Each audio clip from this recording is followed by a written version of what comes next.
What's up, spiritual CEOs? Hoping you are staying safe and staying well.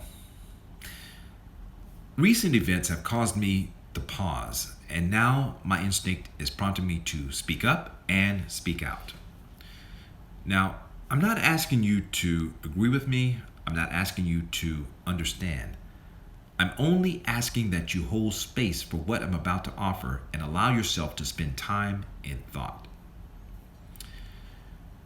58 years ago, John F. Kennedy said, "Those who make peaceful revolution impossible will make violent revolution inevitable." Like most of us, if not all of us, I have been trying to figure out how to put into words my own anxiety, frustration, and consternation as the current state of affairs reverberate throughout our country and around the world. A trifecta of pandemic, economic debacle, and social injustice, all of which knows no geographical boundary. We are now experiencing what has been percolating underneath the hopes and desires of many. The fervor for the ideals upon which this country in particular was founded on: life, liberty, and the pursuit of happiness. Ideals that have failed to be reachable in an untethered, undeniable, and unbridled manner for many. Yes, we as a country and around the world have made progress to varying degrees. In some places, not at all, unfortunately, as it relates to humanity. But yet, there is so much work left to be done. If we are not careful, that progress can continue to be stifled and quickly erased, as it already has in many aspects across the spectrum of everyday people.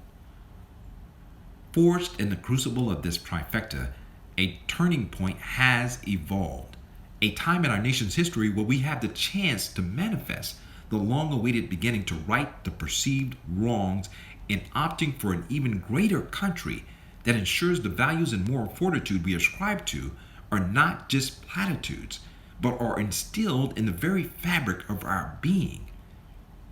And that beginning is our influence, which can touch every corner of the globe. The problem is we have a system that's not responding and seems to be unable to respond. While the majority of protests have been peaceful, provocateurs have left images of destruction. The violent spillover is a result of the fact that we're living in a system that seems to be unable to reform itself. And when it does spill over into violence, looting is wrong, but legalized looting is wrong too. Murder is wrong. Legalized murder is wrong too. We should look at the wickedness of our higher institutions. You ask why? Well, the concern is that we all have individual responsibility. Yes, true. But again, we're living in a system that seems to be unable to reform itself, and when you have such a moment, you get violence spillover. Yes, violence is never the answer. Hear me on that. But if we are more concerned about the property and spillover than the poverty, decrepit school system, dilapidated housing, massive unemployment, and underemployment, we're going to be doing this every 5, every 10, every 20 years. Why should we pass this on to our younger generation when we can take action now? So what to do? The point of protest is to raise public awareness, to put a spotlight on injustice, and to make the powers that be uncomfortable.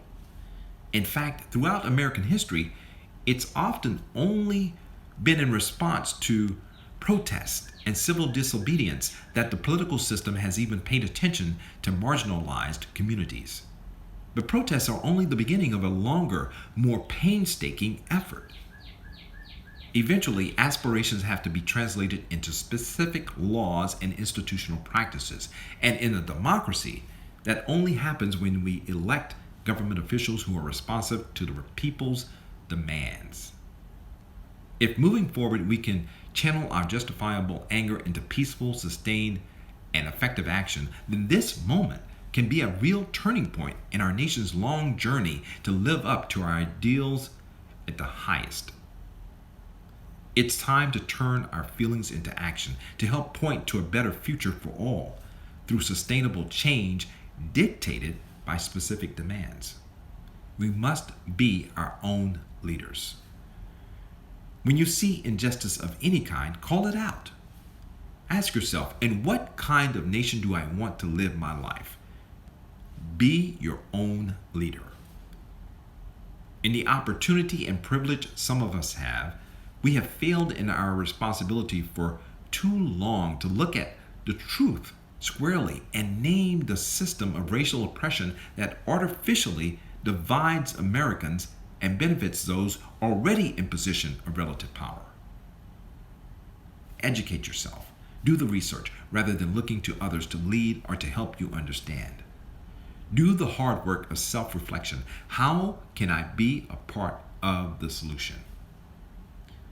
You say, but KJ, you're talking about giving up my privileges or my position? No. Hear me on this. It's quite understandable that this is something you do not want to do. It's a natural human reaction. Who would want to lose privileges or position, particularly when fear of that loss is amplified and stoked by political leaders for their own supposed advantage? Supposed advantage, you're wondering? Yes, supposed. Because if you deny the human rights and dignity of any people, you will ultimately destroy the society and civilization that you claim to protect. We see that now more than ever at this moment of civil unrest.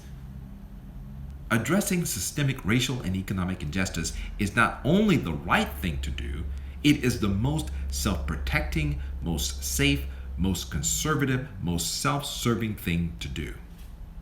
In this same vein, nowhere is it more appropriate at this moment to acknowledge that for every action there is an equal and opposite reaction. Contents under pressure will eventually explode. Now, in no way, shape, or form is this a threat. It's a law of nature.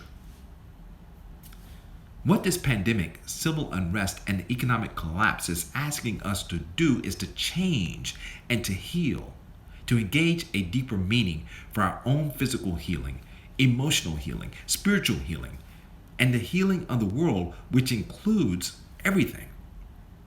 The healing of the global economy, sustainability, social justice, economic justice, war, terrorism. This is all inflammation in the human mind. We need to lower the temperature. We need to focus on bringing in the light and work to create change, not only for our own personal well-being, but also the greater good of humanity.